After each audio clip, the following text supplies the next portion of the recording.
everyone. Welcome back. Thanks for joining us. Alison Bringé, Chief Marketing Officer at Launchmetrics. And I am super excited to be here with my friend Paul Nesbitt, who is the Global Vice President of Research and Insight at Condé Nast. Hi, Paul. Thanks for joining us. Oh, thank you for having me. My pleasure.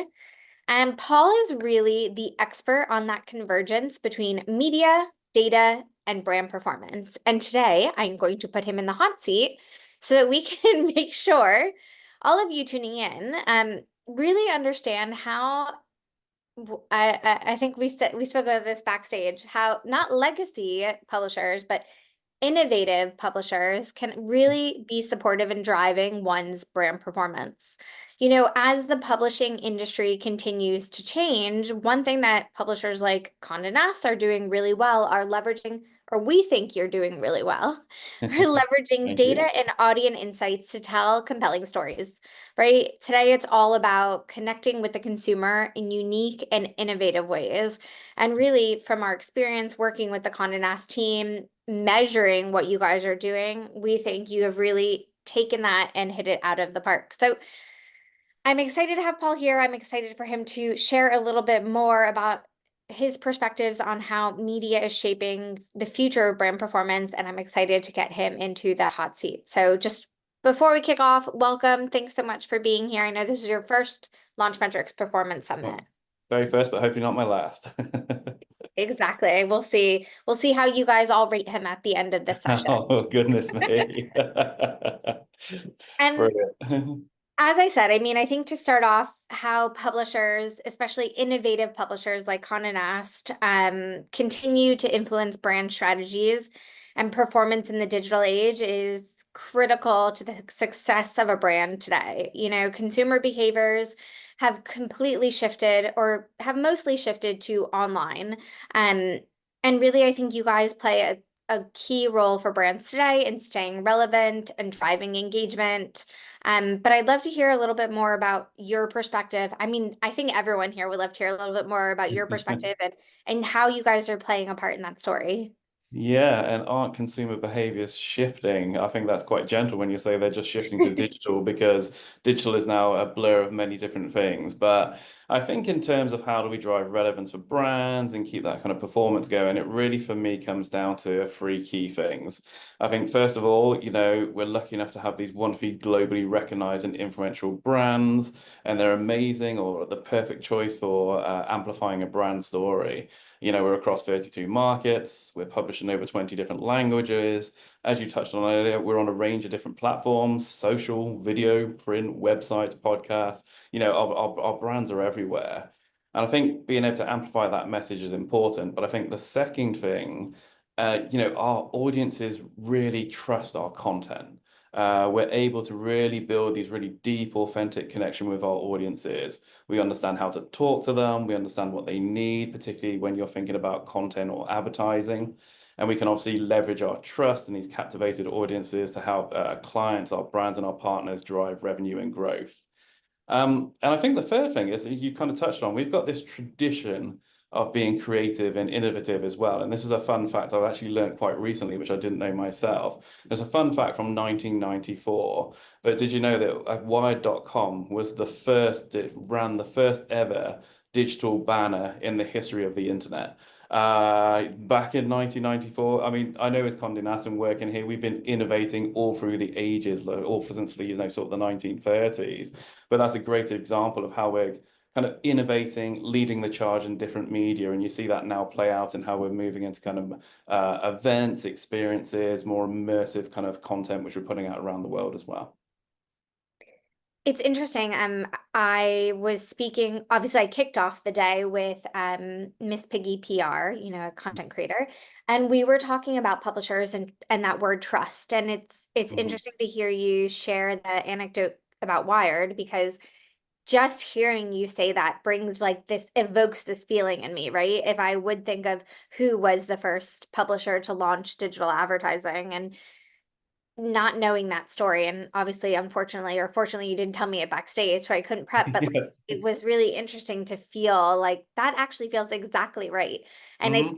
I think that trust and that intangible feeling is what brands are trying to capture in their audiences day after day, you know? Uh, 100%. I mean, trust comes at such a premium. And when, I'm the research person. I'm the nerd who's always looking at the data from our brand tracker, and trust just comes up so high amongst our audiences. They really trust our brands. But like I said, it's also linked to that authenticity which we deliver, and just being able to connect around their passions and understand understand what they want, basically.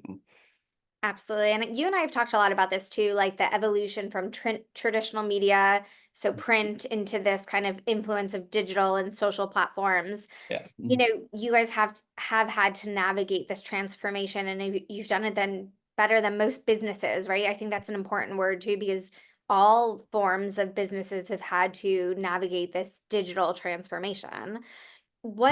What has this shift maybe enabled you guys to do to be able to better speak to your audience or better engage your audience to drive brand growth? Yeah, again, as you said, I think predominantly the key thing behind our strategy when we're looking at different platforms is, we're always making sure that our brands are prominent where consumers are just spending their time, and whether that is social, whether that is podcasts, whether that is actually YouTube. And I think going back to those points, maintaining that trust and that authentic content, and tailoring that specifically to each of the platforms as well, because each platform has a slightly different voice and you deliver authenticity in a slightly different way as well. And making sure that is obviously important in how we kind of move to all these different platforms. But I think also the thing we look at as well, it's not just creating content. We look at how do we create these wonderful cultural moments as well. So that's where we're utilizing these tentpole events, which brings a lot of attention to our brands and obviously a lot of attention for our clients and partners as well. And as you said, we've actually really benefited from this strategy as well. As a organization, we've never had bigger audiences across our socials, our websites, our YouTube, our podcasts, our print. I think Vogue this year hit that wonderful milestone of over 100 million Instagram followers across all of our accounts around the world. But I think finally, and again, something I learned very recently, Condé Nast is actually the biggest publisher on both TikTok and Instagram. So we're the most followed, we're the most engaged, we're the most viewed publisher on kind of both platforms as well. So that's how we're driving performance for our brands, but that's obviously the result of making sure that we're showing up in the right places and delivering that authentic content, but also that trusted content as well. Absolutely. I think I feel like, you know, in this day and age, brands are really trying to crack like authenticity, and one way that people forget to about how they can create authenticity is the legitimacy of others, right? Mhm. So I guess that's also like why publishers were kind of the heart of it for so Yeah. long too, because what did you do every day? You got up, you checked the news, or you read your favorite magazine, and that's how these brands and these huge media entities like became nostalgic, right? Like the Wired Yeah. thing becomes nostalgic in my heart. Um and I think that in today's day and age, because the consumer is everywhere, like you said, like you guys are on YouTube. If you need, when you're on, you need to be on YouTube, you need to be on Instagram, TikTok, you're online, you have print publications, like Yeah. there's nowhere you're not. And I think the consumer is everywhere, and finding people to partner with to help Yeah. disseminate your message, but in the right way is critical. So at Launchmetrics, we're always talking about, you know, how brands can enhance storytelling with the right voice, but also on the right channel.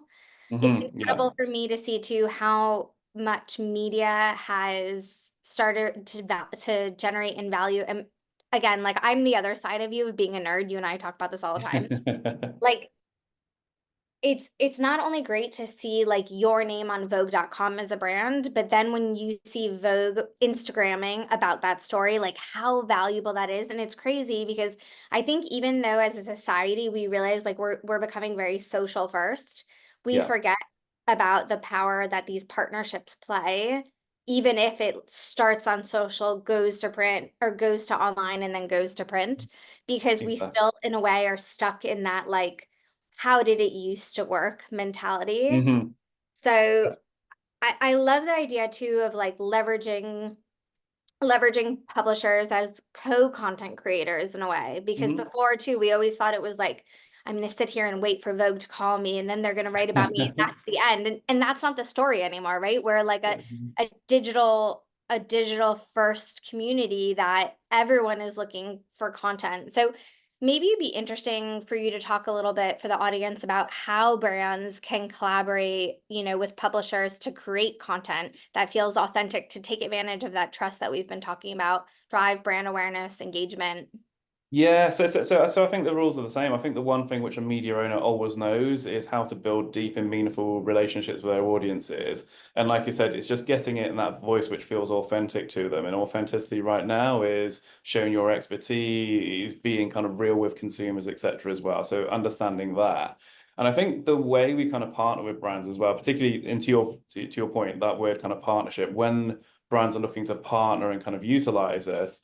It's normally they're looking at entering a new emotional territory. They're looking at reaching a new audience. They may be looking at a new generation, and they really kind of lean into us to help them kind of open that door to that audience, but obviously then amplify that message through our wonderfully influential brands.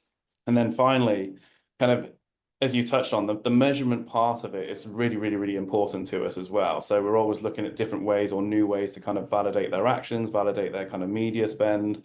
And we can then kind of use that when we're working in partnership with our partners to work out how do we tweak their media plan, or how do we tweak that creative and get it ready for next time as well. And I think obviously some of the insights we've gained kind of working with Launchmetrics as well, that's allowed us to identify things like the key moments of media investment around some of our tentpole events, which has been really, really useful because we can say, okay, the 3 weeks leading up to the event, that's when you want to be talking to consumers to kind of maximize your impact around there as well. And of course, we can then obviously demonstrate the value which you and I know, which kind of goes alongside these partnerships as well, particularly when you're looking at kind of that media impact value.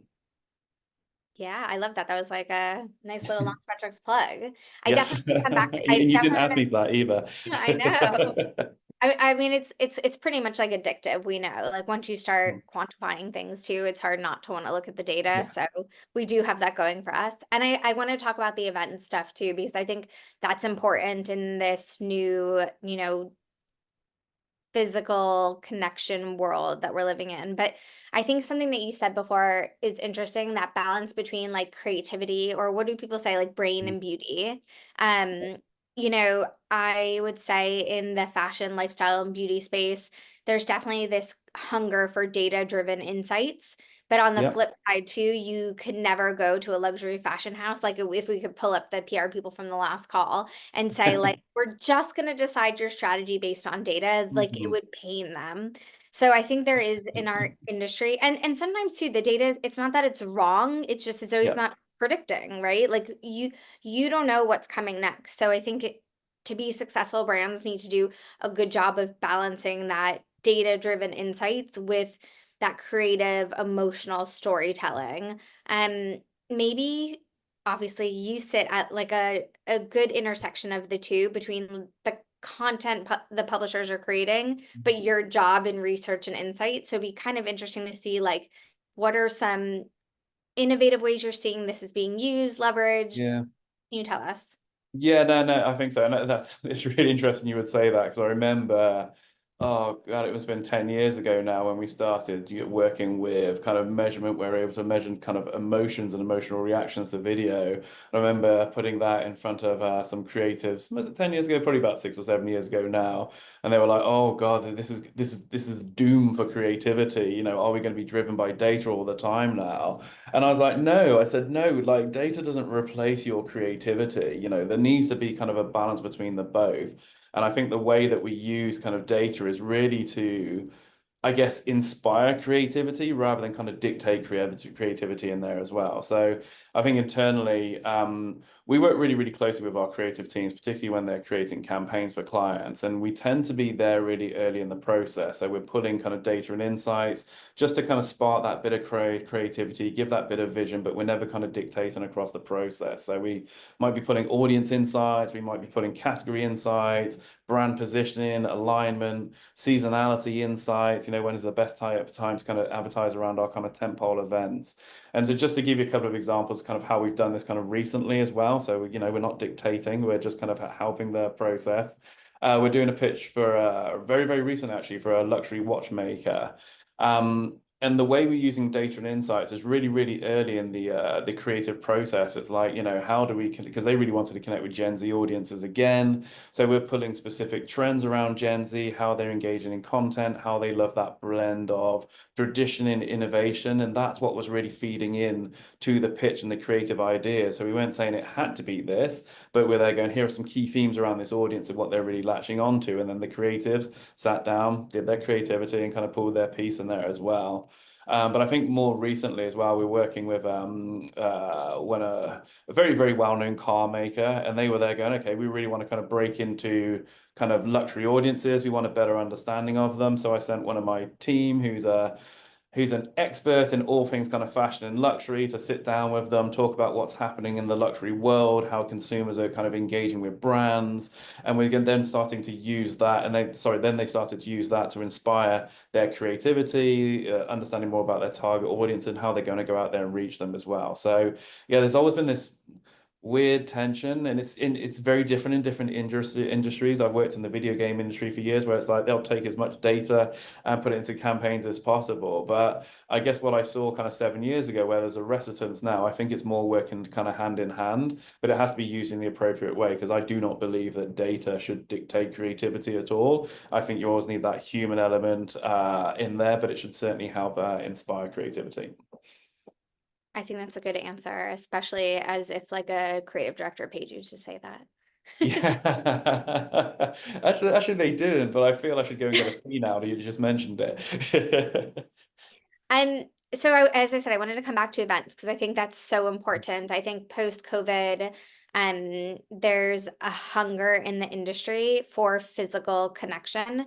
And Hmm. just obviously from the Launchmetrics data, we've seen even in the first half of last year, physical events had grown, I think it was 104%, and this year we're expecting it to double. So we know it's an important part of brand strategies. We know, it's an important part of your strategy. So obviously I want to talk more about that, but I guess, maybe you could talk a little bit more about how these strategies, and this idea of leveraging these events are critical in making that connection between brand performance and consumer engagement. Yeah.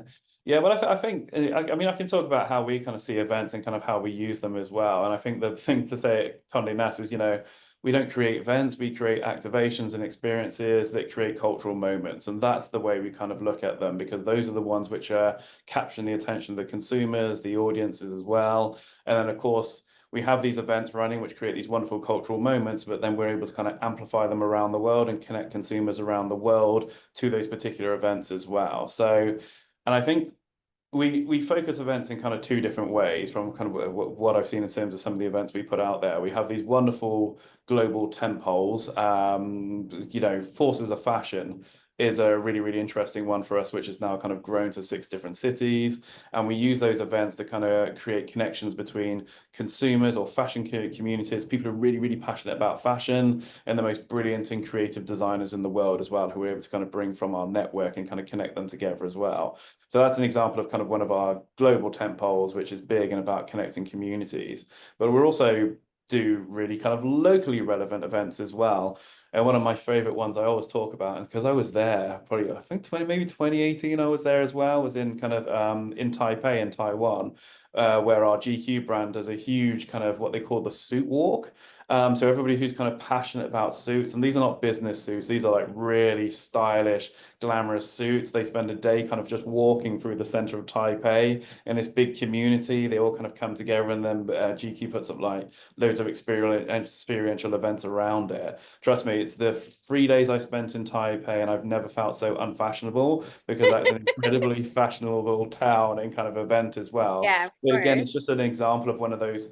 It's more hyper local, specifically to kind of Taiwan, and kind of works there as well. But that's kind of where we're spending our attention. We have these big global tentpole moments, but also these locally relevant ones as well, which we do in specific markets. And that's been very, very key and obviously quite present in our event strategy. I think that's important. And I think that global brands, some have done a very good job of cracking that in the concept of, okay, we're a global brand, but we really know how to localize this message, this connection to our audience or to our consumer and how we're going to engage them. But I think still, and I think back to my days at some big luxury fashion retailers and Yeah. how people sadly sometimes still believe it's a one size fits all strategy. And that's a great example of like, can you imagine doing that here in London? I don't know if it would like you would definitely get some interesting characters, but I don't Yeah. know if you would get the participation that you probably or participation and Yeah. pride in the right way that you would get Yeah. in Taipei. It just felt so right in Taipei. Taipei is one of the most fashionable cities I've ever walked through. Like like I said, for the whole 3 days, never mind the suit walk. I was really really curious about kind of the style. So you can see how it's kind of intrinsically kind of works within that specific market. But you're right, there are definitely global tentpole moments which are kind of relevant to the whole world, and the whole world wants to kind of dial into those, and that those kind of make sense. But also we have that wonderful balance of each of our teams kind of around the world kind of have a cultural calendar with the big events, and sometimes it's about amplifying some of the events which may be happening in the US or the UK. Other times it's about kind of bringing locally relevant events to kind of brands and partners within that region, which are really going to work there as well. I see we're actually already starting to get a lot of good questions. So I just want to let the audience know I definitely am going to come back to questions. I already told Paul there's no way he's escaping our fireside chat without a few audience questions. So I'll reserve some time before we wrap up to come back to the question bar. Again, if you have any, feel free to drop them in and we'll get through as Yeah. many as we can. Um, Uh, I think it's I interesting. was going to say, if somebody copies the questions as well, I will respond via email afterwards. I'm more than happy to take Thank you. a Yeah, few well, moments definitely. doing that one because I never get through them all. Perfect. Yeah, then we'll definitely have the Launchmetrics team transcribe those for you. Really. So obviously, it's no secret. You guys heard Paul say before they use the Launchmetrics media impact value to measure brand performance across their different activations through the coverage that's received on print, online, and social media. And we have told them, and you guys have probably seen because we do a great report on it each year, that big events like, for example, the Met Gala are huge drivers of media impact value for Condé Nast. So last year's Met Gala achieved over 1.4 billion in media impact value, Mhm. with participating brands generating tens of millions in return. So very, very exciting. Um, I guess, how do you see Condé Nast on the success of high profile events like the Met Gala or, the more recent one, Vogue World? What role do these events play in shaping long-term brand strategies and engagement for both Condé Nast, but also the brands involved, right? Because I think that's always a question for them. Do I participate? What does it drive for me more than just what it drove that night? Yeah, well, I think it's really, really interesting one because I think uh, in terms of kind of the long-term position on the long-term strategy, I think these events are only going to get bigger and kind of better year over year. And I'm so happy that I'm not the creative person who has to kind of top what we're seeing kind of year over year on there. I mean, obviously, you've touched on Vogue World Paris. Vogue World Paris last year went beyond kind of all our expectations. For anybody on the call who hasn't seen Vogue World Paris, first I'm going to say was like, where were you last year? But to kind of fill you in, plug in the gaps. So basically, we did this huge event in the middle of Paris, kind of shut down the middle of Paris and the sort of Place Vendôme for an evening. It was just before all the couture shows were actually happening, and just before the Olympics as well. So we brought together this wonderful celebration of kind of fashion, the heritage of kind of Paris, but also bringing sports into it as well. And for us, that literally what we called is launched over 1,000 stories. And that's just not a figure of speech. That we literally had thousands of stories across all of our different platforms, kind of articulating kind of that message and kind of spreading the word around there. And like I said, I think one of the things which kind of really stood out for me, and you kind of mentioned it when you were there going, hey, we kind of measured Vogue World and we are looking at kind of the media impact value which happened around there, was actually so much of that value was generated by our editors, by our kind of partners, kind of amplifying that message around the world as well. So I'm starting to think, okay, brilliant. We got these wonderful cultural moments which we're just creating, which didn't exist before, but also when you're thinking about kind of partnerships and long-term partnerships and how they can kind of drive brand performance, actually working in tandem with kind of our kind of our platforms, and putting the brand out there is the only way you're going to get access to this media impact value as well. So I love the measurement when you brought it to me, but I think in terms of kind of partnerships, yeah, we're always looking for great opportunities for people to kind of sponsor around these events as well. Absolutely, that's kind of part of what we do. But what I love that we do for brands and partners the most is just create moments or media impact value, which just didn't exist unless we've done these particular events as well. And I think I can only, like I said, I can only see us kind of innovating in new areas because we're always looking at kind of new events, new IP. I know that this weekend GQ are going to be doing their Super Bowl party again. This is kind of a relatively new kind of event which we've been doing for I think for the last couple of years on GQ. But around the Super Bowl weekend, there's going to be a huge fashion event. We're going to be celebrating everything again at the intersection of sports and style and culture. As part of the event, there's going to be a fashion show, a menswear, women's wear kind of collection kind of happening around the event. Of course, there'll be a live stream red carpet as well, so consumers can get involved. So I think the opportunity is really only going to get bigger and better for brands, and I think there's going to be lots more opportunities to kind of work with partners to be part of those moments, to then start to utilize that to drive more performance. Yeah, I think the convergence between the physical world and the online world, and I mean that as far as like a physical event and how it's amplified online is so important. Yeah. I mean, like you said, when we did that study, I thought it was really interesting to see too that complementary story that was happening online with the Vogue editions. Like you said, Mhm. whether it was online, whether it was like on social media. And I think Absolutely. brands forget how important it is like to have that amplification, right? Yes. Because you can't have a fashion show or have a sponsorship and it lasts for one night because Yeah. that's not what the story is, right? It's about continuing momentum. And I think the fact that these events live on, Mhm. obviously I'm sure that's what you guys are speaking to your advertisers about or your partners about, but Yeah. I guess what is long-term brand value, right? And that's the Yeah. question.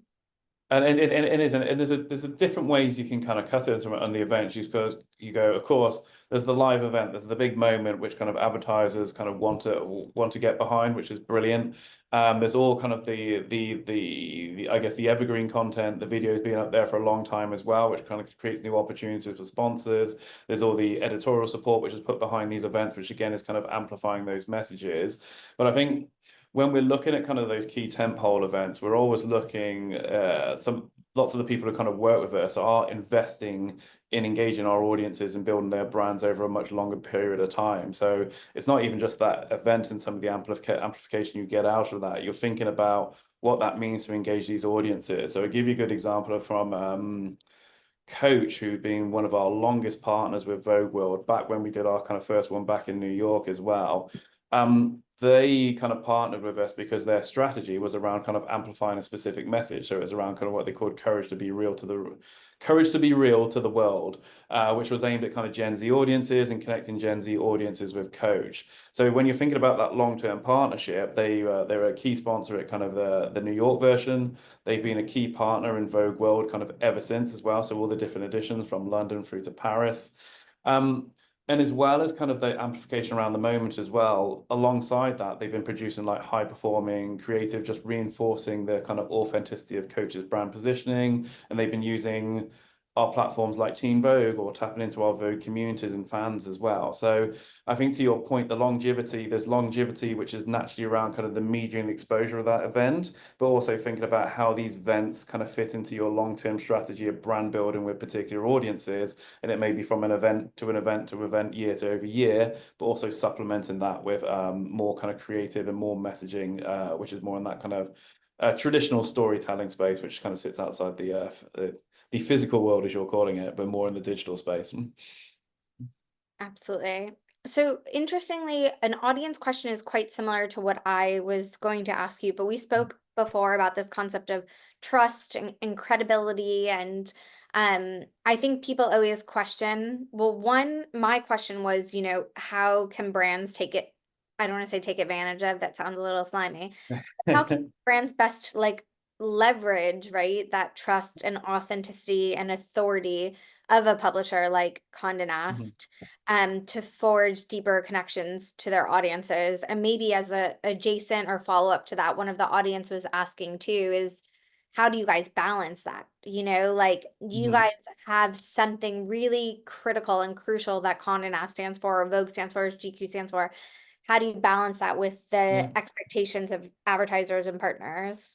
Yeah, and I think it's not so much a balance. I think when we're working with kind of advertising and partners, and we're tapping into kind of our creativity and our ability to create content which can then go and engage those audiences, immediately advertisers are coming to us because they trust us to tell their stories in the most authentic way, which is going to be able to kind of reach those audiences as well. So it's not like well, I'm going to say this, I'm not a creative person dealing with kind of briefs all day, but they're coming to us because they know we're experts at connecting with a certain segment, so they want us to kind of tell that story, and they want to kind of obviously give us more of that kind of creative control to kind of land those messages as well. And I think where we're starting to add that value is really around kind of that storytelling, that ability to build human connection with those audiences, the fact that it's done that we are kind of experts in kind of connecting them, but we kind of have recognized experts under our brands. And I think this area for me, that storytelling element, I've been talking a lot about that recently, kind of the importance of storytelling and kind of really kind of highlighting that, because I think the ability to do really, really good storytelling is how brands are going to connect with emerging audiences. Now, I say this because we're doing a lot of work research amongst Gen Z audiences recently, because everybody's trying to understand Gen Z and Generation Alpha in a couple of years' time. And we had this wonderful panel of Gen Z people come into the office, and we were just talking to them about how do you connect with brands right now. And one of the key themes which came through was around kind of just around storytelling. They want to hear the story of the brand. They don't want to be advertised at or anything to, I guess it's less subtle in terms of advertising, in terms of the messaging. It's not kind of like a hard kind of here we are. They want to learn more about their brands. They're curious about their brands. They want to hear more about the storytelling. And that's where Condé Nast has always been really, really, really strong. It's about kind of telling that story of that brand. So that's how they're kind of leaning into us. And I think it's going to be really, really important for kind of those Gen Z audiences. But for me personally, if you think about kind of what's happening with Gen AI content now online, I don't know what your Instagram feed is looking like, but I was scrolling through Reels the other day and I see the most random fake videos in there. And some of the stats I was looking at saying like, 90% of the content online in the next 2 years is going to be AI generated. Obviously, some of it would be better than others, but I can imagine a lot of it be the weird animal videos, which I see kind of in my Instagram feed, which I'm just going, who dreamt that up and why is that kind of in my feed? But if you think about that, then I think being able to connect authentically, being able to connect in that human manner, being able to kind of connect with that kind of stories with consumers as well, I think that's going to become more and more important. And like I said, that's kind of what we're best at. And that's really what brands come to us for. Tell us that story. We trust you to tell that story. Now go and articulate that for us. Yeah, absolutely. Um, it's interesting. We had a question that I was going to, I still am going to ask it, but, and I'd love to like share some Launchmetrics data on this answer. Um, Mhm. but I think it poses another thought based on what you just said. So someone in the audience asked, how does sorry, I lost it. Okay, how has the change in legislation and the required disclosure ad sponsored by impacted the perception of trust and essentially, I guess, the performance? So Mhm. that was the question that we got, and I just would love to share like some launch metrics data on that because I think it's really interesting because we get asked that Sure. question a lot too. Mhm. For launch metrics, as Paul mentioned, we measure trust in a way by MIV, media impact value, right? Like you guys as an audience, you're going to like, share, comment, engage with content that you feel like resonates with you. So theoretically, you have trust, you believe credibility in that post, you feel that connection. And when brands and celebrities or brands and publishers are doing something really authentic, it doesn't matter if it's paid or not. We see like phenomenal performance if the connection is the right connection. Where that like mismatch happens is not because it says ad or sponsored. It's because like that was just pay for play and it truly does not like sit in the vein of that publisher or that influencer or that celebrity. So I don't True. think I don't think actually it's changed. It's probably just reinforced even more. You can't pay for play. You really have to find an authentic voice or story. Like curious your opinion, but for me, if I just think Yeah. about the data, that's exactly what it's Yeah. saying. I mean, I think that's exactly right. I mean, it's consumers are smart enough to know now when they're being advertised to. So now now it's like, okay, are you reaching me? And it's not like consumers are opposed to advertising. It's like, are you reaching me to your point in that authentic way? Are you being creative, innovative in that execution? And does it kind of feel right for those brands to be kind of telling that particular type of story as well? So to your point, I think brands kind of telling that story, even when it's kind of labeled up on there, as long as the right story, the right connection, reaching the audience in the right way, then that's not going to kind of impact performance at all. In fact, we kind of see that and kind of in some of the data which we've seen as well. When we are actually talking about brands because we're doing it in that authentic way, then it outperforms when kind of brands are just putting those messages out there just on their own because it feels less of a sale. It's coming from a place of authenticity and expertise and the way we're actually telling that story as well. I mean, I remember one of the first times you and I met, we were talking about, is there like something interesting we could do together? And I was like, on whatever topic it was, obviously linked to publishing. And I was like, no, no, no, like we already did that story. Like Yes. at Launchmetrics, we've been looking at for so long, like what is the role of the media voice? And I think again, Hmm. people so desperately want to say it's shifted to somewhere else, but there is no stronger voice right now in the industry than the voice of the publisher. And because it is about knowing their audience, it's about the trust that they've built, it's about like the legitimacy that they give the brands. And of course, like I'm not saying on this call that brands should stop working with other voices, but I think what's most important is to remember that media has, let's say, the largest voice. So if you're trying to amplify a message, if you're trying to tell a story, you need this whole new like version of a marketing mix. And it's like, yeah, work with that influencer or work with that celebrity, but who's going to tell the broader story? It's the media. So I Yeah. think people need to you really can't afford to silo your marketing strategy anymore. It has to be, as we say at Launchmetrics, that cross voice strategy. Absolutely. I agree with that as well. It's almost like and I remember when you were looking at that data as well, if you take the media out of it, what are people going to talk about? So, it plays a really key role in kind of stimulating the conversations, whether it's us, whether it's kind of creators or celebrities on kind of different platforms as well. So we're really kind of stimulating that. But like you said, like we've got the reach across the different markets, across the different regions, across all the different platforms as well. So you can never beat that kind of the amplification, I guess, of working with a media brand. Completely. So Mm. I think Diana's question is also quite similar to mine. She asks, what trends do you see publishers focusing on to stay ahead?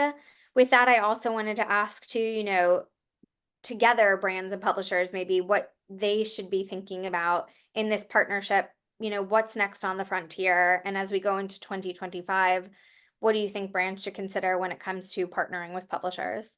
Yeah, I think so. I think there's a lot of things to think about. Like well, to start off with, like obviously being kind of a researcher, I'm always there going put consumer or your audience needs at the heart of what you're doing. Obviously, working with a publisher, we'll be able to kind of help people do that as well. But it's the most important thing. What do they want? What do they expect? What are they expecting on certain different platforms? I think, as you kind of mentioned on it as well, understanding where they're prioritizing their time, whether it's online in real life, which platforms they're actually prioritizing is going to be really, really important. I think you touched on this earlier. The trend is suggesting that, consumers want more immersive digital experiences, but they're also shifting back to in real life experiences as well. So innovation in those two areas is going to be key. Bigger, more immersive events, but also how that blows back onto digital experience as well. More creative, more immersive, much more interaction we can see that consumers are actually craving. Like I said, I touched on there as well. I think brands need to continually innovate. Innovate is not just something which is really impressive; it's just essential. And our brands have always been like a launch pad for various different types of kind of new creativity or new ideas, as I touched on with kind of Wired earlier.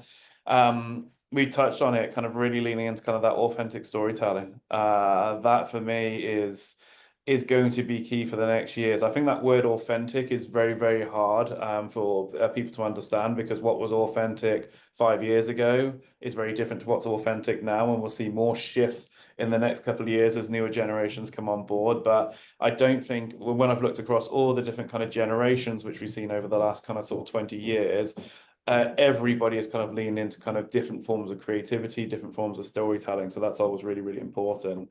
And I think that's really what kind of Condé Nast delivers on best, both for our consumers, our creativity and innovation, but also for our brands and partners. And I think lastly, I should also mention measurement, right? Being a bit of a data person myself, but that for me is key. And like I said, measurement not as a tool to decide what creativity is, but as a tool to understand kind of what's working, what's not working, and generate new ideas and new creativity as well. Well, thanks. We are almost out of time, so I just want to make Okay. sure I do a shameless plug for the next session so we don't lose people, because obviously we've had the highest attendance. Your Of rating is course. through the roof, and I think you might get an invitation back to another Oh, launch. lovely. Brilliant. But seriously, thank you so much. Thank you for everyone today for coming together to talk about data, content, and trust, because we know it will play a critical role in the future of shaping brand performance and brand engagement. So as I said, I wanted to shamelessly plug the next session, which is Beauty's Next Frontier, where trends meet innovation. We hope you guys have enjoyed this. Feel free to sign up for the replay and watch Paul and I all night for the rest of your week. And we hope to see you again at another Launchmetrics Performance Summit. Have a great day, and thanks everyone for joining. Cheers, everybody.